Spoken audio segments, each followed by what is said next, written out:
నమస్తే, welcome to reality check. ప్రస్తుతం మనతో పాటు ఉన్నారు పొలిటికల్ అనలిస్ట్ పురుషోత్తం రెడ్డి గారు. నమస్తే అండి. నమస్తే స్వర్ణ గారు. పురుషోత్తం గారు, ప్రస్తుతం జగన్మోహన్ రెడ్డి గారు మనం ప్రెస్ మీట్ చూస్తూ ఉన్నాము. బడ్జెట్ ప్రవేశపెట్టారు కూటమి ప్రభుత్వం, దానికి సంబంధించి అనేక అంశాల గురించి మాట్లాడారు. ఓవరాల్ గా మీ ఒపీనియన్ ఏంటండి? మీరేం చెప్తారు? అంటే ఇది కొత్త ధోరణి. మనం ఉదయం పూట అసెంబ్లీని, సాయంత్రం పూట ప్రెస్ మీట్లు రోజు చూడాల్సిన పరిస్థితి. ఎందుకంటే మాజీ ముఖ్యమంత్రి జగన్మోహన్ రెడ్డి గారు అసెంబ్లీకి పోకుండా అసెంబ్లీలో తాను ఏం మాట్లాడతానో ఇంటరప్షన్ లేకుండా సాయంత్రం పూట ప్రెస్ మీట్లు పెడతాను అంటున్నాడు. అండ్ ఇంక మనం అసెంబ్లీని చూస్తే సరిపోదు, ఉదయం అసెంబ్లీని చూడాలి, సాయంత్రం ప్రెస్ మీట్లు చూడాలి. అప్పుడు కానీ ఒక అభిప్రాయం రాలేని పరిస్థితి. ఇది ఒక కొత్త రాజకీయ ధోరణి. ఎనీహౌ, జగన్మోహన్ రెడ్డి గారి ప్రెస్ మీట్లో 3 అంశాలు. ఒకటి అప్పులు, అభివృద్ధి, ఉపాధి, ఉద్యోగ అవకాశాలు. దీంట్లో నాడు నేడు. చంద్రబాబు నాయుడు గారు 2014 నుంచి 19, నేను 19 నుంచి 24. ఇప్పుడు వాళ్ళు చెప్తున్నది ఏంటి? ఈ మూడింటిని పోలుస్తూ వాళ్ళు సావధానంగానే మాట్లాడారు. పోతే ఇంత సావధానంగా అసెంబ్లీలో మైక్ రాదనుకున్నాడేమో అసెంబ్లీకి పోవట్ల. కానీ ప్రైమరీగా మనలాంటి వాళ్ళు చెప్పదలుచుకుంది అసెంబ్లీకి వెళ్ళి అవకాశం ఇకపోతే మళ్ళీ ఇట్లా వచ్చి ప్రెస్ మీట్ పెట్టదు, తప్పేం లేదు. ఆ ప్రయత్నం వాళ్ళు చేయట్లేదు. That is different issue. వారు చెప్పిన 3 అంశాలు చూసినప్పుడు అధికారంలో ఉన్న వాళ్ళకి ఒక ఒక ఒక ముఖ్యమైన అంశం చెప్పాలి. ఇప్పుడు తన కోపమే తన శత్రువు, తన శాంతమే తనకు రక్ష అన్నట్లు తన పని తాను చేసుకోబోతూ ఉంటే ఏ సమస్యలు రావు. కానీ 24 గంటలు పక్కనోడి గురించి మాట్లాడుకుంటేనే సమస్యలు వస్తాయి. ఇప్పుడు అధికార తెలుగుదేశం పార్టీ ఆ విషయాన్ని గమనంలో పెట్టుకోవాలి. జగన్మోహన్ రెడ్డి గారు తప్పు చెప్పారా, కూటమి బడ్జెట్ తప్పు చెప్పిందా అనేది పక్కన పెడితే, ఇప్పుడు చంద్రబాబు మన బుగ్గన రాజేంద్రనాథ్ రెడ్డి గారి లెక్క ప్రకారం మొన్న బడ్జెట్ సమావేశాల్లో 21 సార్లు మమ్మల్ని తిడతా మాట్లాడినారు అన్నాడు. అంటే లెక్కేసుకున్నట్టున్నాడు వరుసగా గత ప్రభుత్వం అని. ఇప్పుడు జగన్మోహన్ రెడ్డి గారికి అసెంబ్లీకి రాని నేపథ్యంలో సాధారణంగా అయితే జగన్మోహన్ రెడ్డి గారి ప్రస్తావన లేకుండా అసెంబ్లీ జరగాలి. ఇప్పుడు ఏమవుతుంది? ఆయన ప్రెస్ మీట్ పెట్టి సావధానంగా లెక్కలు చెప్పినాడు. రేపు అనివార్యంగా ప్రభుత్వం ఏం చేయాలి? వీటన్నిటికీ ఆన్సర్ చేస్తా రావాలి అసెంబ్లీ వేదికగా. అంటే జగన్ రాకపోయినా జగన్ నామస్మరణ మళ్ళీ అసెంబ్లీలో జరుగుతా ఉంటుంది. ఇప్పుడు ఎవరు సక్సెస్ అవుతారు? రాకపోవడం తప్పు జగన్ గారిది, నో డౌట్ ఎట్ ఆల్. కానీ రాకపోయినా నేను ఇక్కడ ఉండి కూడా నడుపుతాను అసెంబ్లీలో పాత్రని ఆయన అప్పర్ హ్యాండ్ తీసుకుంటాడు. కాబట్టి ప్రభుత్వం తను చేయదలుచుకున్న విషయాన్నే ఫోకస్ లో పెట్టి, గత ప్రభుత్వం లోపాలు ఏదంటే ఒక నార్మల్ గా ఎప్పుడో సందర్భాలు చెప్పాలి, అది నిరంతర కార్యక్రమంగా మారిపోయింది. తెలుగుదేశం ప్రభుత్వంలో ఒక పెద్ద బలహీనత ఏంటంటే ఏ అడుగు వేసినా గతం ఇప్పుడు అనేది ఎప్పుడైతే తీసుకొస్తున్నారో గతానికి ప్రయారిటీ పెరిగిపోతా ఉంటుంది. ఇక్కడ కూటమి ప్రభుత్వం ఆలోచించాలి. జగన్మోహన్ రెడ్డి గారు చెప్పిన 3 అంశాల్లో ఒకటి అప్పులకు సంబంధించినంత వరకు ఖచ్చితంగా ఒక కూటమి ప్రభుత్వం ఆత్మరక్షణలో పడక తప్పదు. పురుషోత్తం రెడ్డి గారు, ఎందుకు? Yes, right. అంటే మీరు సబ్జెక్ట్ లోకి వెళ్తున్నారు కాబట్టి ముందుగానే ఒక ప్రశ్న అడుగుదామని నేను మిమ్మల్ని ఇంటరప్ట్ చేశాను, సారీ. రైట్. ఇప్పుడు ఏదైతే జగన్మోహన్ రెడ్డి గారు ఎవరి మాట వినరు అంటూ ఇంతకు ముందు పార్టీని వీడిన వాళ్ళు చెబుతూ ఉన్నారు, ఈ రోజు జగన్మోహన్ రెడ్డి గారు చేస్తున్న పని, ఆ బిహేవియర్ కూడా అట్లాగే కనిపిస్తున్నట్లుగా చూస్తున్నాం. ఎందుకనంటే బయట ప్రెస్ మీట్లు పెట్టి ఎవరైనా మాట్లాడొచ్చు, ప్రజాస్వామ్యులు. కానీ చట్టసభల్లోకి వెళ్లి కొంతమంది మాత్రమే తమ గొంతుకను వినిపించాలి. కొన్ని మాటలు, కొన్ని ప్రశ్నలు ఎక్కడ సంధిస్తే మంచిదో, వాల్యూ ఉంటుందో అక్కడ మాత్రమే మాట్లాడాలి. సేమ్ తప్పిదం, సేమ్ రాంగ్ ఒక డెసిషన్ మళ్ళీ జగన్మోహన్ రెడ్డి గారు తీసుకున్నారేమో అనేది ప్రెస్ మీట్ చూస్తున్నప్పుడే కొంతమంది విశ్లేషకులు చెబుతున్న మాట. ఫస్ట్ ఆఫ్ ఆల్ ఏం చెప్తారు? ఇక్కడ 2 అంశాలు ఉన్నాయి. ఒకటి, డెమోక్రటిక్ గా ఉండే వాళ్ళు ఎవరైనా, జర్నలిస్టులు మీరైనా, నేనైనా, అనలిస్ట్ అయినా అసెంబ్లీకి పోవాలి. అసెంబ్లీకి పోయి ఇంత సావధానమైన అవకాశం వాళ్ళు ఎవరు, దట్ ఈస్ డిఫరెంట్ ఇష్యూ. కానీ చేసే ప్రయత్నం అటు చేసేసి మళ్ళీ ఇదే ప్రెస్ మీట్ ఇక్కడ పెట్టుంటే దాని విలువ మరింత బాగుండేది. దీంట్లో ఎవరికి రెండో అభిప్రాయం లేదు. ఇంకా వారు డెసిషన్ తీసుకున్నారు కాబట్టి దాని పర్యవసానాలు మాట్లాడుకోవాల్సింది. ఎవరిని అడిగినా, జర్నలిస్టులు అడిగినా, అనలిస్టులు అడిగినా, ఇండిపెండెంట్ గా ఉండే వాళ్ళు ఎవరిని అడిగినా, వైఎస్ఆర్సీపీ కార్యకర్తలు మినహా ఎవరిని అడిగినా ఆయన అసెంబ్లీకి పోవడమే బాగుంటుంది, ఇది కరెక్ట్ కాదని అంటారు. దాంట్లో ఇంకా వేరే చర్చకి అవకాశం లేదు. అయితే ఇప్పుడు జగన్మోహన్ రెడ్డి గారు ఇక్కడ పోవడం వాళ్ళ విలువ రాదా? ఎప్పుడు రాదంటే జగన్ నామస్మరణ వాళ్ళు ఆపేసి వాళ్ళ పరిపాలన వాళ్ళు చేసుకుంటా ఉంటే జగన్మోహన్ రెడ్డి గారి ప్రెస్ మీట్లకు విలువ ఉండదు. కానీ జగన్మోహన్ రెడ్డి నామస్మరణ 24 గంటల అసెంబ్లీలో చేస్తున్నారు అనుకోండి, ఆయన అసెంబ్లీకి పోకుండా బయట ఇట్లా మాట్లాడినా విలువ వచ్చేస్తాం. ఇప్పుడు బుగ్గన రాజేంద్రనాథ్ రెడ్డి గారు చెప్పినట్టు 21 సార్లు మమ్మల్ని తలుసుకున్నారు బడ్జెట్ ప్రసంగంలో గత ప్రభుత్వం అని. ఇప్పుడు దాని ఆధారం చేసుకుని ఆయన ప్రెస్ మీట్ లో సమాధానం చెప్పినాడు. అప్పుడు ఏమవుతుంది? రేపు అనివార్యంగా వాళ్ళు మళ్ళీ ఈయన చెప్పిందని అబద్ధాలో నిజాలో చెప్పాలి. అప్పుడు ఏమవుతుంది, జగన్ చుట్టూ మళ్ళీ నడుస్తుంది కదా. కాబట్టి కూటమి ప్రభుత్వం జగన్మోహన్ రెడ్డి అసెంబ్లీ రాకపోయిన నేపథ్యంలో ఏర్పడిన పరిస్థితిని చక్కగా ఉపయోగించుకోకుండా మళ్ళీ ఆయనకి ప్రెస్ మీట్లకు కూడా అవకాశం ఇచ్చే అవకాశాన్ని వాళ్ళు ఇస్తున్నారు. That is the politics. నా పాయింట్ ఏంటంటే, అప్పులకు సంబంధించినంత వరకు కూటమి ప్రభుత్వం ఆత్మరక్షణలో పడక తప్పదు. కారణం ఏమిటంటే, అప్పులకు సంబంధించి ఇన్బ్యాలెన్స్ జరిగింది. జగన్మోహన్ రెడ్డి గారు డేట్లు సరే కొన్ని పేర్లు పెట్టాడు, దత్తపుత్రుడు, వదిన, నేను వాటి జోలికి వెళ్ళాను. ఆ భాష మనం వాళ్ళేము, ఆయన రాజకీయ ప్రత్యర్థులు మాట్లాడుకున్నారు. That is different issue. నా పాయింట్ ఆఫ్ వ్యూ ఏంటంటే, చంద్రబాబు నాయుడు గారు స్వయంగా అసెంబ్లీ వేదికగా 9,70,000 కోట్ల రూపాయలు అప్పులున్నాయని చెప్పాడు. మొన్న శ్వేతపత్రాలు రిలీజ్ చేసేటప్పుడు ప్రైమరీ అసెంబ్లీలో ఇన్ని లక్షల కోట్ల అప్పు ఉన్నాయి కాబట్టి హామీలు చూస్తే భయం వేస్తా ఉంది అన్నాడు. ఇది మనం అసెంబ్లీ చూసాం. 9,70,000 కోట్లు భయం వేసింది, కానీ 14 లక్షల కోట్లు అన్నాం మనం ఎలక్షన్కి ముందు. రైట్. 14 లక్షల కోట్లు అప్పు ఉందని తెలుసుకున్న తర్వాత మరి ఆ 6 హామీలు అట్టిస్తారు? 9,70,000 కోట్లే సాధ్యం కాదు అంటున్నామే, 14 లక్షల కోట్లు అప్పు ఉన్నప్పుడు అట్టిచ్చారు హామీలు, అప్పుడు భయం ఉండాలి కదా. కాబట్టి ఈ క్వశ్చన్స్ వస్తాయి. అప్పుల పైన వాస్తవిక దృక్పథం కన్నా ఎక్కువ ప్రచారం ప్రాపగండా చేశారు. నో డౌట్ అప్పులు అనేది FRBM లిమిట్స్ దాటి ఎవరూ చేయలేరు. గతంలో జగన్ చేయలేడు, ఈ రోజు చంద్రబాబు గారు కూడా చేయలేరు, ఎవరూ చేయలేరు. ఎందుకంటే అప్పులకు ఒక రూల్ ఉంది. ఏదైనా విమర్శించదలుచుకుంటే తెచ్చిన అప్పులు దేని ఖర్చు పెడతారు.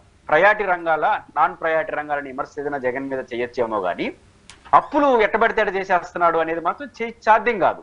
అది తెలిసి కూడా ప్రాపగండా చేశారు. 14 లక్షల కోట్లు అన్నారు, మన 9,70,000 కోట్లు అన్నారు, ఇప్పుడు ఏమంటున్నారు 6,30,000 కోట్ల రూపాయలు బడ్జెట్ అప్పులని తేల్చారు. ఇప్పుడు అనివార్యంగా జగన్ మాటికి విలువ వస్తుంది కదా. జగన్ మాటికి విలువ రావడానికి కారణం జగన్ గారు కాదు, వారు ఇన్బ్యాలెన్స్ గా మాట్లాడు. దాంతో పవన్ కళ్యాణ్ గారు, పురంధేశ్వరి గారు ఫైనాన్స్ మినిస్టర్ కూడా రాతపూర్వకంగా ఫిర్యాదు చేసిన అబద్ధాలు చెప్తున్నాడు రాష్ట్ర ప్రభుత్వం. 12 లక్షల కోట్లు అయిందామె. ఇప్పుడు ఆ కూటమిలో బీజేపీ భాగస్వామి ఉంది కదా. జగన్మోహన్ రెడ్డి గారు 12 లక్షల కోట్లు అప్పుంటే ఆయన 7 లక్షల కోట్లు అని అబద్ధాలు చెప్తున్నాడు అని ఆ రోజు ఫైనాన్స్ మినిస్టర్ కంప్లైంట్ చేసినారు కదా. మరి 12 లక్షల కోట్లు అని చెప్పిన పురంధేశ్వరి గారు ఈ రోజు రాష్ట్ర ప్రభుత్వం మీద కంప్లైంట్ చేయాలి. ఏమని? చంద్రబాబు నాయుడు గారి ప్రభుత్వం కూడా అబద్ధాలు చెప్తోంది, 6,30,000 కోట్లు అని, 12 లక్షల కోట్లు ఆయన ఫిర్యాదు చేయమనండి. సొంత ప్రభుత్వం మీద, సొంత క్యాబినెట్టే కదా. కాబట్టి ప్రత్యర్థి మీద తీవ్రమైన విమర్శించే క్రమంలో చేసిన ప్రసంగాల వల్ల ఈ రోజు వాళ్ళు రాంగ్ ఇన్ఫర్మేషన్ కారణంగా ఈ రోజు వాళ్ళు ఆత్మరక్షణ, అప్పుల విషయంలో వాళ్ళు ఆత్మరక్షణ పడ్డారు. దాన్ని జగన్మోహన్ రెడ్డి గారు ఎస్టాబ్లిష్ చేశారనేది నాకు అప్పుల విషయంలో అర్థం అవుతుంది. అండ్ యాక్చువల్ గా జగన్మోహన్ రెడ్డి గారు కూడా చాలా వివరంగా ఆ రోజు చంద్రబాబు నాయుడు గారు ఏమన్నారు, లేకపోతే పవన్ కళ్యాణ్ గారు రాష్ట్రం ఇన్ని లక్షల కోట్ల అప్పుల్లోకి వెళ్ళిపోతుంది కాబట్టి మరో శ్రీలంక కాబోతుంది అంటూ మాట్లాడిన వ్యాఖ్యలను కూడా విజువలైజ్డ్ గా చూపించారు. అట్ ద సేమ్ టైం నేనుండగా అదానీ కావచ్చు, అంబానీ నుంచి కావచ్చు, ఏదైతే రాష్ట్రానికి తీసుకొచ్చామో ఉత్పత్తులకు సంబంధించి దాన్ని కూడా విజువలైజ్ గా చేస్తూ ఆయా దినపత్రికల్లో ఆ రోజుల్లో ఏం మాట్లాడారో అవన్నీ కూడా ఈ రోజు ప్రజల ముందు చూపించారు, నాడు నేడు అన్నట్టుగా. ఈ ధోరణి ఎట్లా చూడాలి, ప్రజలు ఇప్పుడు ఏం అర్థం చేసుకుంటారు అనుకోవాలి? అంటే అభివృద్ధి అయినా సంక్షేమం అయినా యాజ్ ఎ కంటిన్యూ ప్రాసెస్. కొంత ఎక్కువ తక్కువ ఉంటుంది. ఒక ప్రభుత్వం ఒక దాంట్లో ఫోకస్ ఎక్కువ ఉంటుంది, సంక్షేమంలో ఒక ప్రభుత్వం ఫోకస్ ఉంటుంది, ఇంకో ప్రభుత్వం వాటర్ రిసోర్స్ లో ఉంటుంది, ఇంకో ప్రభుత్వం ఇన్ఫ్రాస్ట్రక్చర్ లో. ఆ ప్రభుత్వ ప్రాధాన్యత రీత్యా కొన్ని ఫోకస్ ఉంటాయి, కొన్ని సమతుల్యత కూడా చేసేవారు ఉంటారు. కానీ బై అండ్ లార్జ్ అందరూ కొలాప్స్ చేసే పని ఎవరు చేయరు. కానీ జగన్మోహన్ రెడ్డి గారిని వీళ్ళు కొలాప్స్ చేసేసినావు అని చెప్పడం ద్వారా కొన్ని ప్రశ్నలు వస్తుంటాయి. జగన్మోహన్ రెడ్డి గారి పిల్లలు చంద్రబాబు నాయుడు గారిని సరిగ్గా చేయలేదా, చేసినాడా అని విమర్శిస్తే దానికి సమాధానాలు ఉంటాయి. అసలు ఆయన ఏమీ చేయలేదు, ధ్వంసం చేసేనాడు, ధ్వంసం అని మాట్లాడడం వల్ల కొన్ని అనవసరమైన వివాదాలకు తావొస్తుంది. ఉదాహరణకు ఇప్పుడు విశాఖపట్నంలో రిలయన్స్ అంబానీ, అది అనిల్, మా తర్వాత మిగతా టాటా వాళ్ళు, కేంద్ర మంత్రి స్వయంగా వచ్చారు కదా. అది కాదని మనం చెప్పలేం కదా.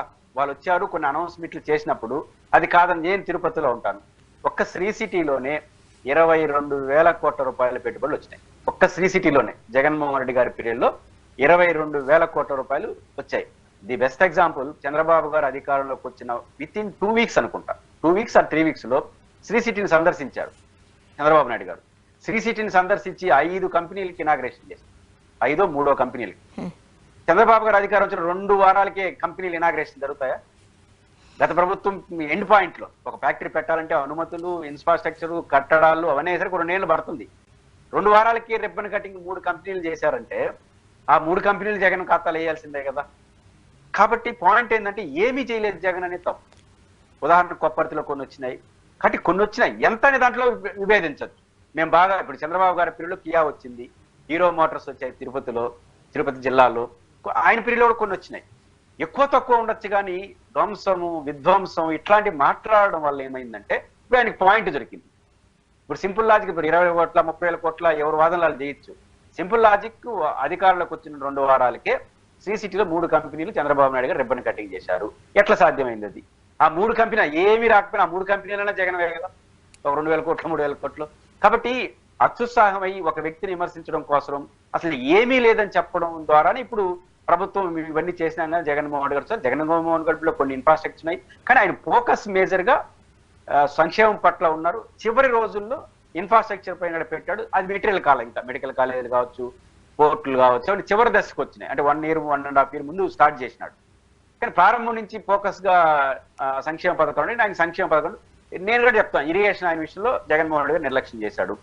ఇరిగేషన్ విషయంలో జగన్మోహన్ రెడ్డి గారు చేయాల్సిన ఫోకస్ చేయలేదు అనే దాంట్లో నేను కూడా రాజధాని విషయంలో ఒక స్పష్టమైన నిర్ణయం తీసుకుని ముందుకెళ్ళడంలో లోపం ఉంది, కొంత తప్పు కూడా జరిగింది. 3 రాజధానులు కరెక్టా, ఒక రాజధాని కరెక్ట్, దట్ ఇస్ డిఫరెంట్.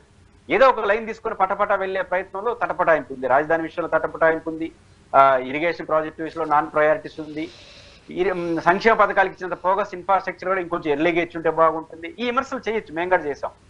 కాబట్టి అంతే తప్ప జగన్ మొత్తం ధ్వంసం చేశాడు, శ్రీలంక అయిపోయింది. ఒక రాష్ట్రం భారతదేశంలో మీకు గుర్తుంటే ఆర్టికల్ కరెక్ట్గా తెలియదు కానీ కేంద్ర ప్రభుత్వానికి ఒక విశేష అధికారం ఉంది. ఏదైనా ఒక రాష్ట్రంలో ఆర్థిక సంక్షోభంలో కూలిపోతే అక్కడ రాష్ట్రపతి పాలన పెట్టే అధికారం కేంద్రానికి ఉంది. పెట్టుండదా కేంద్ర ప్రభుత్వం? పురంధేశ్వర్ గారు చెప్పినట్టు 10 లక్షల కోట్లు శ్రీలంక అయిపోయేట్టుగా ఉంటే ఎందుకు మోడీ గారికి ఇక్కడ రాష్ట్రాల్లో ఆర్థిక ఎమర్జెన్సీ ప్రకటించలేదు?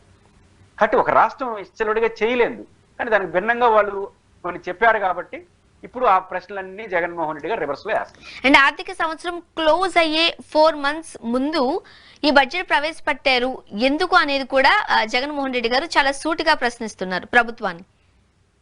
స్ట్రాటజీ ఎట్లా ఉందండి? న్యాయమైన ప్రశ్నే కాదు, తెలుగుదేశం పార్టీ వ్యూహాత్మకంగా చేసిన తప్పు కూడా అదే. 2,94,000 కోట్ల బడ్జెట్, దాంట్లో ఒక 16,000 కోట్ల రూపాయలు ఇరిగేషన్ కి. కాలపరిమి ఎంతో తెలుసా? బడ్జెట్ ఏమో 24-25, కాలం ఏమో 4 నెలలు. మళ్ళీ మార్చిలో కొత్త బడ్జెట్ వచ్చేస్తుంది. ఈ 4 నెలల్లో అవన్నీ అమలు చేస్తారా? ఒక చులకన భావం ఏర్పడుతుంది కదా. ఆ పాయింట్ అదేదో రావడం అధికారంలోకి వచ్చిన వెంటనే జూన్ లో మళ్ళీ ఓటాన్ అకౌంట్ బడ్జెట్ కంటిన్యూ చేయకుండా బడ్జెట్ పెట్టేసి కదా. 2 ఏం తేలుతుంది? అప్పుల విషయం చెప్పాల్సి వస్తుంది. 6,30,000 కోట్లు ఆ రోజు చెప్పి ఉండాల్సి వస్తుంది పయ్యావల కేశవ్ గారు. రెండోది ఈ సూపర్ 6 పథకాలకు నిధులు కేటాయింపు లేకపోతే ఏమి సూపర్ 6 అమలు కాదేమో అనే విషయం 3 నెలల ముందు చెప్తే ఏమైపోతుంది? ఇప్పుడు తెలిపిందిగా.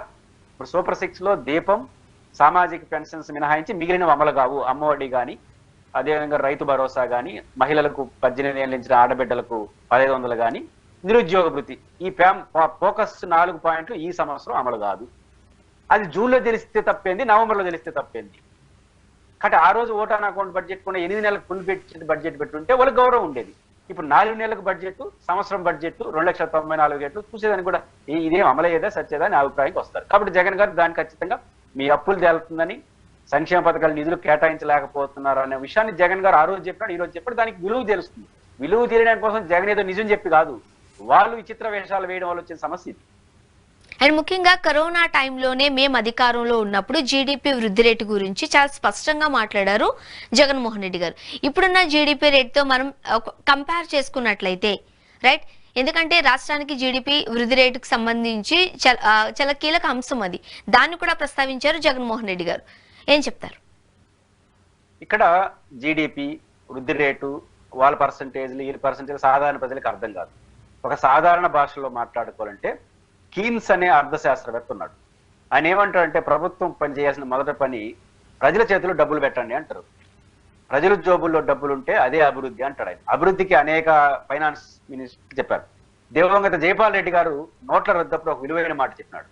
నోట్ల రద్దు బ్లాక్ మనీనా వైట్ మనీనా అనేది కాదు, డబ్బు చలామణిలో ఉంటేనే అది సంక్షోభానికి పోదు అంటాడు. అంటే డబ్బు ప్రజల చలామణి ఉండాలి. నోట్ల రద్దు అప్పుడు ఏమైంది? అన్ని బ్యాంకులో పడిపోయింది. అంటే ప్రజల చలామణి లేకపోతే ఒక సంక్షోభం వచ్చేస్తుంది. జగన్మోహన్ రెడ్డి గారిలో కీన్స్ ని అర్థం చేసుకున్నా, జైపాల్ రెడ్డి గారి స్టేట్మెంట్ అర్థం చేసుకున్నా, ఆయనతో ఏకీభవించినా ఏకీభవించకపోయినా 2,70,000 కోట్ల రూపాయలు అక్షరాల 5 ఏళ్లలో ప్రజల జోబులో డబ్బులు పెట్టినాడు. ఖచ్చితంగా ప్రజల డబ్బు మీకు ఒక సంక్షేమ పథకం కింద 10,000 ఇచ్చారనుకోండి నెలకు, సంవత్సరానికి 10,000 రూపాయలు ఏం చేస్తారు? బ్యాంకులో పెట్టుకోరు, నేరుగా వెళ్ళి ఖర్చు పెడతారు. ఖర్చు పెట్టడం అంటే మళ్ళీ జిఎస్టీ, వస్తువులు కొను, అంటే రొటేషన్ అవుతుంది. అంటే ప్రజల జోబుల్లోకి మార్కెట్లోకి డబ్బులు రావడం అంటే రొటేషన్ అయిపోతుంది. కాబట్టి అప్పుడు జిఎస్టీ, పన్నులు ఒకదానికి లింక్ అయిపోతా ఉంటుంది. జగన్మోహన్ రెడ్డి గారి కాన్సెప్ట్ లో ప్రజల జోబులు డబ్బులు పెట్టారు. ఉదాహరణకు 10 లక్షల కోట్లు అప్పు చేశారు, ఏం చేశారు అంటారు. ఒక సంవత్సరం నాన్ ప్లాన్ బడ్జెట్ అంటే ఉద్యోగస్తుల జీతాలు, ప్రపంచ బ్యాంక్ అప్పులు ఎంతో తెలుసా? 1,20,000 కోట్లు ప్రతి సంవత్సరం. 5 సంవత్సరాలకి 6 లక్షల కోట్లు, 2,70,000 కోట్ల రూపాయలు డైరెక్ట్ గా పనిచేశాడు. అయిపోయిన 8 లక్షల కోట్లు జరిపినా లెక్క, ఆయన తెచ్చిన అప్పటికి జరిపింది. అంటే పాయింట్ ఏంటంటే అభూత కల్పనలు చెప్పడం వల్ల ఉపయోగం లేదు. కాబట్టి జగన్మోహన్ రెడ్డి గారు కీన్స్ అర్థశాస్త్రాన్ని అమలు చేసినాడు. ప్రజల చేతుల్లోకి 2,70,000 కోట్లు పెట్టాడు. ఇది రొటేట్ అవుతాం. కాబట్టి రొటేట్ అయినప్పుడు పనులు వస్తాయి, పనులు వచ్చినప్పుడు జిఎస్టీ వస్తుంది, జిఎస్టీ వచ్చినప్పుడు వృద్ధి కనపడదు. బట్ ఒకదానికి చైన్ లింక్. అదేవిధంగా అభివృద్ధి జరుగుతున్నప్పుడు, పరిశ్రమలు వచ్చినప్పుడు కూడా ఉపాధి అవన్నీ వస్తుంటాయి. ఇది మల్టిపుల్. కానీ జగన్మోహన్ రెడ్డి గారి సంక్షేమ పథకాలు తప్పు అనలేము. అదే ప్రధానం కాకుండా ఇంకో డెవలప్మెంట్ యాక్టివిటీస్ కూడా ఉంటే బాగుండేదని విమర్శ తప్ప, ఆయన ఇచ్చిన సంక్షేమ పథకాలు ప్రజల జోబులోకి వెళ్ళడం వల్ల అది వృధా కాదు, బ్యాంకుల్లో పెట్టుకుని వాళ్ళు ఖర్చు పెడతారు. దట్ ఈజ్ జగన్మోహన్ రెడ్డి గారు కరోనా టైంలో జరిగినటువంటి ఫోకస్. రైట్. ఇప్పుడు ఏదైతే సూపర్ 6 అంటూ అధికారంలోకి వచ్చారో కూటమి ప్రభుత్వం, ఇప్పుడున్న బడ్జెట్ బట్టి మనం చూస్తూ ఉన్నట్లయితే ఈ సూపర్ 6 అమలు అనేది ఇస్ ఇట్ పాసిబుల్? ఇంకా ఆ ప్రశ్న వ్యర్థం. సూపర్ 6 అమలు అవుతుందా, అమలు కాదా అనే ప్రశ్నే వ్యర్థం. ఎందుకంటే ఆంధ్రప్రదేశ్ నికర ఆదాయం పర్ ఇయర్ 2 లక్షల కోట్లు దాదాపు. నికరమైన ఖర్చులు అంటే ముఖ్యమంత్రి, మంత్రులు ఏం పని చేయాల్సిన అవసరం లేదు. ప్రభుత్వ ఉద్యోగులకు జీతభత్యాలు, మన అప్పులకు వడ్డీలు ఒక 42-43 వేల కోట్లు, 108 ఎమర్జెన్సీ సర్వీసు, జనరల్ అడ్మినిస్ట్రేషన్ అన్ని కలుపుకుంటే అక్షరాల 1,89,000 కోట్లు. 2 లక్షల కోట్లు ఆదాయం ఉంది, 1,90,000 కోట్లు అప్పు ఉంది. సారీ, ఖర్చులు ఉన్నాయి. ఇది ఎవరు వచ్చినా ఇదే ఖర్చు, పెరిగే తప్ప తగ్గదు. 10,000 కోట్లు జోబులో ఉన్నాయి. ఒక 40,000 కోట్ల రూపాయలు అప్పు చేయడానికి మీకు స్కోప్ ఉంది. అంటే ఎంత? 50-60,000 కోట్ల రూపాయలను అంతా చేయాలి. నువ్వు అభివృద్ధి చేసినా, పోలవరం కట్టినా, రాజధాని కట్టినా, ఏం కట్టినా ఈ 60-70,000 కోట్ల రూపాయలు సర్దాలి. దీంట్లో సామాజిక పెన్షన్స్ ఎన్నికల్లో ఇచ్చిన హామీని యథాతథంగా అమలు చేసి 40,000 కోట్లు. ఇంకేముంది? 20,000 కోట్లు ఉన్నాయి. ఇప్పుడు గ్యాస్ సిలిండర్ కొంత అయిపోయింది, ఇంకేం అమలు చేస్తారు? రైతు భరోసా పట్టుకున్నామా, అదొక 15,000 కోట్లు అవుతుంది. అమ్మఒడి పట్టుకున్నామా, అదొక 20,000 కోట్లు అవుతుంది. నిరుద్యోగ భృతి అది లెక్కలేనంత. మహిళలకు 18, ఏది పట్టుకున్నా 2,000 కోట్లు, 5,000 కోట్లు, 10,000 కోట్లు అవుతాను. ఆడి చేతిలో ఉండేది అంత లేదు. కాబట్టి చంద్రబాబు నాయుడు గారి సూపర్ 7లో దీపం అమలు అవుతా ఉంది, సామాజిక పెన్షన్స్ అమలు అవుతాయి. ఇంకేదైనా ఉంటే వైటీఆర్ పథకాలు, సూపర్ 6 గురించి మాట్లాడుతున్నా. అన్న క్యాంటీన్లు అవన్నీ చిన్న చిన్న జరుగుతున్నాయి. మేజర్ ఫోకస్ పాయింట్లు ఉన్నటువంటి తల్లికి వందనం, రైతు భరోసా, మహిళలకు 18 సంవత్సరాలు నిన్న వాళ్ళకి 1,500 రూపాయలు పర్ మంత్, నిరుద్యోగ భృతి, ఈ 4 మాత్రం in spirit of election manifesto అమలు సాధ్యం కాదు. జగన్మోహన్ రెడ్డి గారు చెప్పినట్టు మోసం అన్నాం, డబ్బులు లేవు. డబ్బులు ఉంటే ఇంకా చంద్రబాబు గారు ఎట్లయినా అమలు చేయాలనుకుంటే ఇంకొక 50,000 కోట్లు అప్పు చేయాలి. అంటే 50,000 కోట్లు కెపాసిటీ అప్పు, మన ఎఫ్ఆర్బిఎం లిమిట్స్, దాని పర్మిషన్ ఎవడు ఇరు. ఇంకో అంటే 1,00,000 కోట్లు, 60-70,000 కోట్లు అప్పు చేస్తే వాటిని అందుకోవచ్చు. అట్లా అప్పు చేస్తే కొలాప్స్ అయిపోతాం, అదొక భయం ఉంది. కాబట్టి ఆర్థిక పరిస్థితుల రీత్యా, మనకున్న పరిమితమైన వనరుల రీత్యా సూపర్ 7లో ఇప్పుడు సూపర్ 2 తప్ప మిగిలిన వాటిని అమలు చేయడం సాధ్యం కాదు. చేసినా అటొకటి ఇటొకటి లాగి కిందకి ముందుకు లాగి తక్కువ ఎక్కువ ఇయ్యాల్సింది తప్ప సూపర్ 7లో సూపర్ 5 అమలు దాదాపు అసాధ్యం. జగన్మోహన్ రెడ్డి గారు సూటిగా అడిగినట్లు ఇప్పుడు అప్పురత్న బిరుదు ఎవరికి ఇవ్వాలంటారు? ఇంకోసారి చెప్పండి. జగన్మోహన్ రెడ్డి గారు చాలా సూటిగా ఒక ప్రశ్న వేశారు, సంధించారు. అప్పురత్న అనే బిరుదును ఎవరికి ఇవ్వాలి అని మీరేం చెప్తారు? ఈ రుచిలో అప్పురత్న అనేది ఒక ముఖ్యమంత్రికి ఇవ్వలేమండి. జగన్ గారు నన్ను అన్నాడు కాబట్టి నిన్న ఎవడు నాకన్నా నువ్వు ఎక్కువ చేసిన అబద్ధాలు చెప్పినావు అని చెప్పడం కోసం అప్పురత్న అన్నాడు. కానీ 2014 మన రాష్ట్రం ఏర్పడినాటికి 1,00,000 కోట్ల రూపాయలు అప్పు వారసత్వం వచ్చింది ఉమ్మడి రాష్ట్రం నుంచి. చంద్రబాబు నాయుడు గారు అనివార్యంగా ఇంకొక 2 లక్షల కోట్లు అప్పు చేశాడు. మొత్తం అయింది 3,50,000 కోట్లు. జగన్ గారు ఇంకొక 2 లక్షల కోట్లు అప్పు చేశాడు. మీరు ఎప్పుడైనా చూడండి, మనకు విదేశీ నుంచి తెచ్చిన అప్పులకు వడ్డీలు అసలు కలిపి 50,000 కోట్ల రూపాయలు పర్ ఇయర్ కట్టాలి. మనం తీసుకొచ్చప్పుడు దానికే సరిపోతా ఉంది. అప్పుడు మళ్ళీ యాక్టివిటీ పోవాలంటే మళ్ళీ కొత్తగా, అంటే అప్పులు పెరిగే తప్ప తగ్గట్లేదు. అది నిజాయితీగా చెప్పడం మంచిది. కొంత ఏదైనా చంద్రబాబు గారు చెప్పదలుచుకుంటే జగన్మోహన్ రెడ్డి గారు అప్పులు తెచ్చింది వాస్తవం, చంద్రబాబు గారు కూడా అప్పులు తేబోయేది వాస్తవం. కాకపోతే ఆయన అప్పుల కన్నా నేను అప్పులు తెచ్చినప్పుడు బాగా ఖర్చు పెట్టాను అంటే పద్ధతిగా పెట్టాను పోల్చవలసిన తప్ప ఒకరికి ఎక్కువ ఒకరు తక్కువ లేదు. నేను ఛాలెంజ్ చేస్తాను, 14 నుంచి 19 వరకు చంద్రబాబు నాయుడు గారు చేసిన అప్పుల కన్నా జగన్మోహన్ రెడ్డి గారు 19 నుంచి 24 ఎక్కువ చేసినాడు. 19 నుంచి 24 జగన్ చేసిన దానికన్నా 24 నుంచి 29 వరకు చంద్రబాబు ఇంకా ఎక్కువ చేస్తాడు. ఇది క్లియర్. ఇది ఒక సిద్ధాంతం అయిన తర్వాత ఒకరికి జగన్మోహన్ రెడ్డి రాష్ట్రం చేసినాడు అన్న తర్వాత ఆటోమేటిక్గా నీకు పెడతాను ఆ పేరు అంటాడు. ఇంకా అది వాళ్ళిద్దరు తెలుసుకోవాలి. అప్పురత్న ఎవరికి అప్పులు అనేది ఒక వాస్తవం. భారతదేశ బడ్జెట్ లో 46 లక్షల కోట్ల రూపాయల బడ్జెట్ లో దాదాపు 16,000 నుంచి 20 లక్షల కోట్ల రూపాయల అప్పు పర్ ఇయర్. 20 లక్షల కోట్లు దేశ బడ్జెట్ లో. మన రాష్ట్ర బడ్జెట్ పరిస్థితి ఊహించుకోగలం. అప్పులు అనేది ఒక క్రైసిస్ లో పడి దాన్ని సావధానంగా చర్చించాలి. కానీ జగన్ ని టార్గెట్ చేసినప్పుడు ఆయన అంటాడు నేను అబద్ధాలు చెప్పాను, నువ్వు ఒప్పది నీకే ఇయ్యాలి అవార్డు అంటాడు, అంతే. రైట్. పురుషోత్తం రెడ్డి గారు, ప్రస్తుతం ఏపీలో పరిస్థితులు అంటే ఇప్పుడు మనం ఇంతవరకు జగన్మోహన్ రెడ్డి గారి బడ్జెట్ సమావేశానికి సంబంధించి మాట్లాడిన విషయాల గురించి డిస్కస్ చేస్తాం.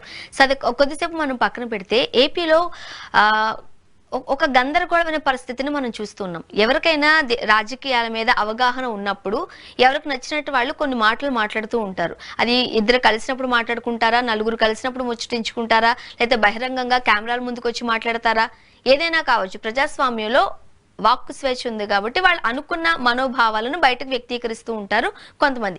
ఆ కోవకే చెందారు మనం రామ్ గోపాల్ వర్మ గారు కావచ్చు, శ్రీరెడ్డి కావచ్చు, లేకపోతే పోసాని కృష్ణమురళి గారు కావచ్చు. ప్రస్తుతానికి ఎవరైతే కూటమి ప్రభుత్వానికి ఆనాడు వ్యతిరేకంగా మాట్లాడారు, ముఖ్యంగా పవన్ కళ్యాణ్ గారిని టార్గెట్ చేస్తూ మాట్లాడారు, వాళ్ళందరి పైన కేసులు నమోదవుతున్నాయి 1 by 1.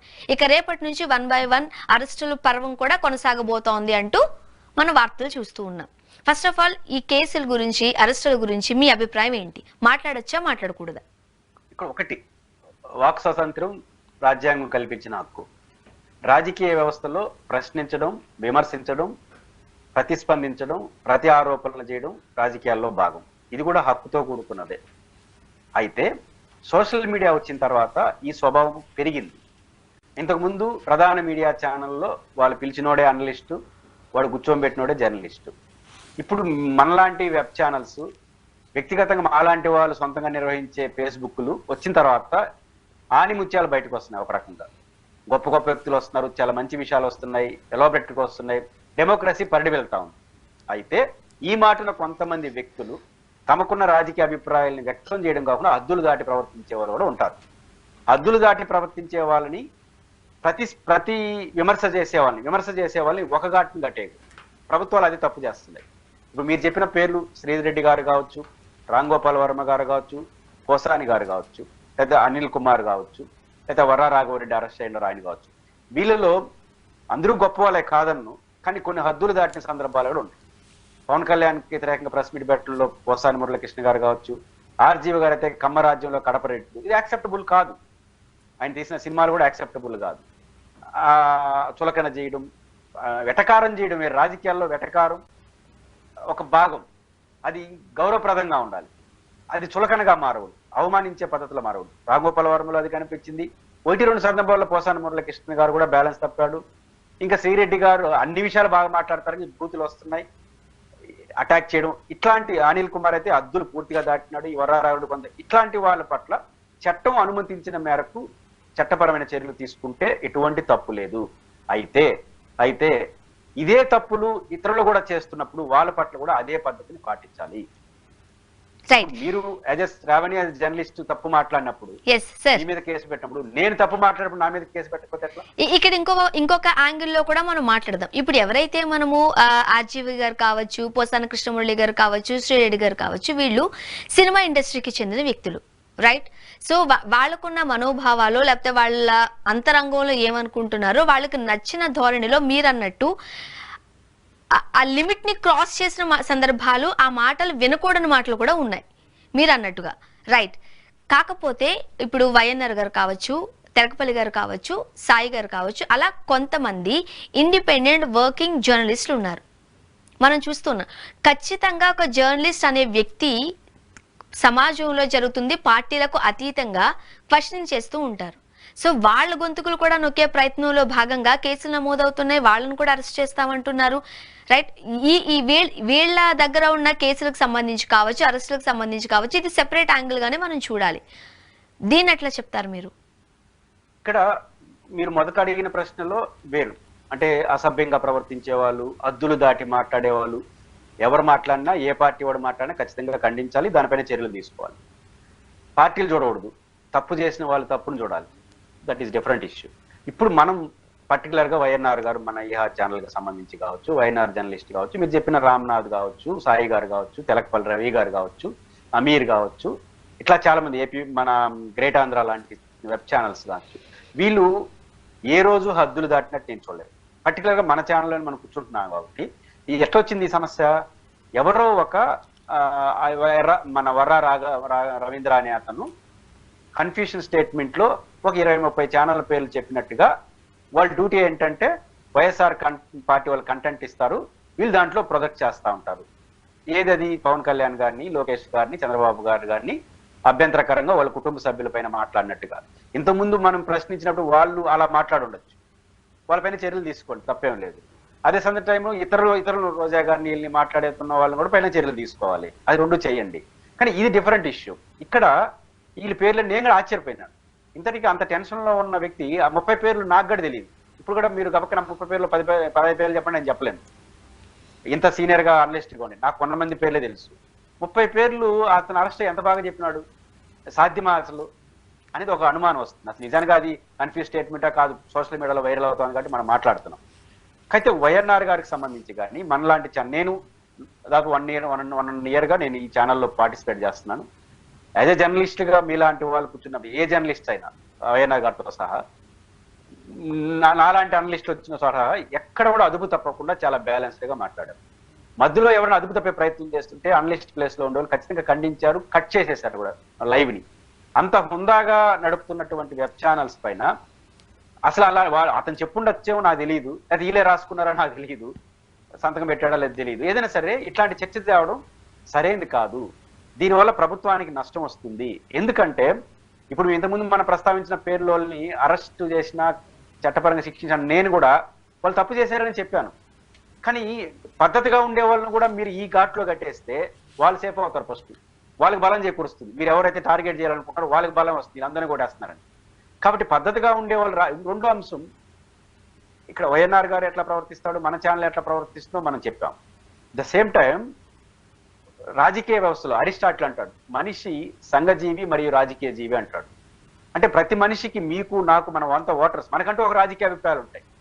ఈరోజు ఒక రాజకీయ పార్టీకి అనుకూలం శ్రావణి గారు అని ఏదైనా విమర్శిస్తే అది విమర్శించుకోండి, మీరు పలానా పార్టీకి అనుకూలం అమ్మాయి అని చెప్పండి. అది నేరం అయితే కాదు కదా. మీకు తెలుగుదేశం అంటే ఇష్టము, తెలుగుదేశం మంచి పార్టీ అని ప్రచారం చేయడం నేరం ఎట్టవుతుంది? ఎందుకంటే తెలుగుదేశం నిషేధించిన పార్టీ. వైఎస్ఆర్ పార్టీ కానీ, కాంగ్రెస్ కానీ, తెలుగుదేశం కానీ, బీజేపీ, ఇలాంటి వర్కింగ్ పార్టీలు, భారత రాజ్యాంగం అలవ్ చేసిన పార్టీలు. ఆ పార్టీ మీద ఉన్న అభిమానం ఉంటే ఆ అభిమానంతో వాళ్ళు అనుకూలంగా మాట్లాడితే నేరమేం కాదు, చెప్పొచ్చు. మీరు ఆ పార్టీ మనుషులని చెప్పండి, అంతే తప్ప దాన్ని నిషేధించే సమస్యలుగా వాళ్ళ తరపున మాట్లాడతారని, వాళ్ళు కంటెంట్ ఇస్తారని, ఏమి ఇస్తారని కాదు, ఏం ప్రజెంట్ చేస్తున్నాడు ఇంపార్టెంట్. బ్యాలెన్స్ తప్ప మాట్లాడితే ఖచ్చితంగా ప్రజాస్వామ్యం అంగీకరించదు. ప్రభుత్వాలు కూడా సీరియస్ గా ఆలోచించాలి. మీరు ఎవరైతే తప్పులు చేశారో, అదుపు తప్పారో వాళ్ళని ఒకే ఘాట్లో కట్టేసి వీళ్ళని ఒకే ఘాట్లో కట్టేస్తే ప్రజల్లో వేరే అభిప్రాయం వస్తుంది. వచ్చిందంటే దుర్మార్గులు అనే వాళ్ళు మీరైతే వాళ్ళు కూడా సేఫ్ అయిపోతారు. అందరినీ రాజకీయ కక్షలో భాగంగా చేసినట్టు మీరు అయిపోతే అది మీకే నష్టము. ఇంకొక కుట్ర కూడా ఏమైనా ఉందా డౌట్ నాకు.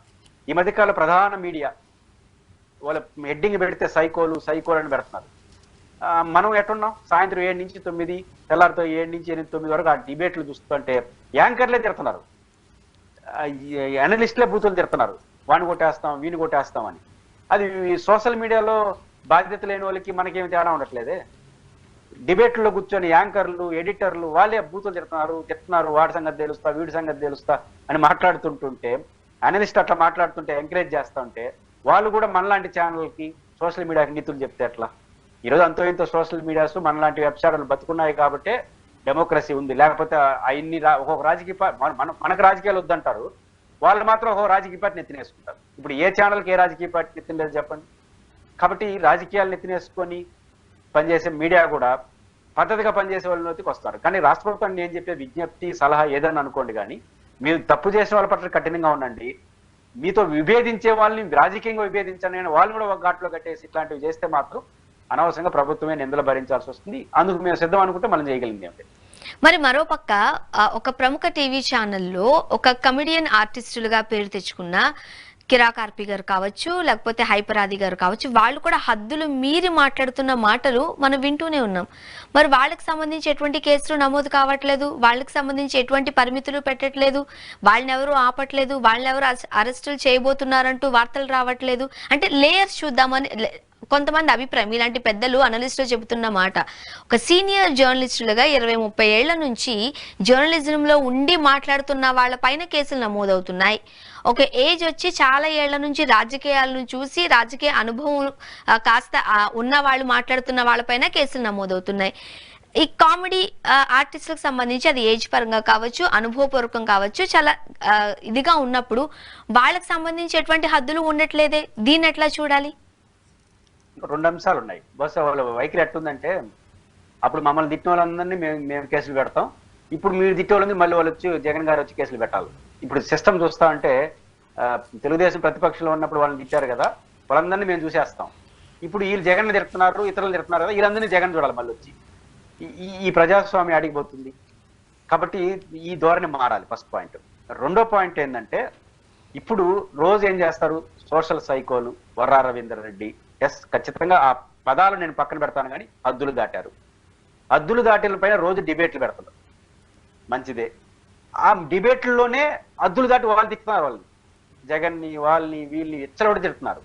అసలు భారతి గారి పిఏని వాళ్ళే పేర్లు పెట్టేసి వాళ్ళే ఉద్యోగం ఇచ్చి ఆమె ఫోటో పెట్టి భారతీయ చెప్పించింది, ఏ ఆధారం లేదు, డైరెక్ట్ గా భారతిని ఎక్స్పోజ్ చేస్తున్నారు. మరి ఇవన్నీ చేస్తే ఏమవుతుంది, జనానికి కూడా కొంచెం జ్ఞానం ఉంటుంది. వైటీ శ్రావణి గారు బేసిక్ గా నేను తెలివైన వాడు అనుకుంటే ఇబ్బంది లేదు, ఎదుటి ఉన్న శ్రావణి నాకన్నా తెలివి తక్కువ అనుకున్నా కూడా పర్వాలేదు. అసలు భారతదేశంలో అందరూ నాకన్నా తెలివి తక్కువ అనుకుంటేనే సమస్య. ఇక్కడ కొంతమంది పెద్ద మనుషులు ఎట్లా తయారయ్యారంటే, మాకే తెలుసు అనుకోవడం బలం, ఈవిడికి ఏం తెలియదు అనుకుంటున్నారు. సమాజం చూస్తుంది కదా, అరే బాబు వర్రా రవీంద్ర అనే వ్యక్తి ఇంకొక XYZ ఏం తిట్టాడు కూడా ఇప్పుడు తెలియదు, పాత వీడియోలు చూస్తే కానీ అర్థం కాదు. వాళ్ళని తిడతా మీరు ఇంకా ఎక్కువ తిడతా ఉంటే మాకు ఇదే కనిపిస్తుంది సమాజానికి. అని వాళ్ళు తిడుతున్నారు, బాగుంది, మా సంగతి ఏందని జనం అనుకోరా? అది గమనించాలి ఫస్ట్ అధికార పార్టీ, కొంతమంది పెద్దలు. ఎందుకంటే మనం వాళ్ళని శిక్షించే పనిలో మనం హద్దులు దాటకూడదు కదా. ఇట్లా ఇది లోకేష్ గారు, చంద్రబాబు గారు, పవన్ కళ్యాణ్ గారు దాటకపోవచ్చు. వాళ్ళని సమర్థించే పేరుతో వాళ్ళు దాడుతున్నారంటే మీరే జయించి, ఇప్పుడు వాళ్ళు జయించారని వాళ్ళని ఎట్ట అంటున్నారు, ఇప్పుడు వీళ్ళని మీరే జయిస్తారని సమాజం అనుకుంటుంది. కాబట్టి ఈ ప్రభుత్వం ఆలోచించాల్సింది, తప్పు చేసిన వాళ్ళు శిక్షించే క్రమంలో ఇప్పుడు చేసే తప్పుల వాళ్ళు కూడా ఖచ్చితంగా వ్యవహరించకపోతే కుట్ర కుతంత్రం మీకు ఆపాదించే అవకాశం ఉంది, మిమ్మల్ని కూడా తప్పు పడతారు. కాబట్టి మీరు అనుకున్న లక్ష్యం సక్సెస్ కావాలంటే, గతంలో తీవ్రమైన తప్పులు చేసిన వాళ్ళు శిక్షించాలి అనేది సక్సెస్ కావాలంటే ఇప్పుడు హద్దులు దాటకూడదు, హద్దులు దాటే వాళ్ళపైన కూడా కేసులు పెట్టాలి. ఇది జరిగితే ఆ శిక్షకి ప్రజలు హర్షిస్తారు, లేకపోతే ఆ శిక్షను కూడా తప్పుల భాగంగా చూస్తారు. అది ప్రభుత్వం గుర్తిస్తే మంచి, గుర్తించకపోతే సమాజం వాళ్ళకి తగిన రీతిలో స్పందిస్తుంది. రైట్, చూద్దాం సరే ఏం జరగబోతుందో. థ్యాంక్ యూ సో మచ్ అండి, మీ అభిప్రాయాలు మొత్తం పంచుకున్నారు పురుషోత్తం రెడ్డి గారు. Thank you very much. ఇది ఇవాళ రియాలిటీ చెక్. Stay tuned.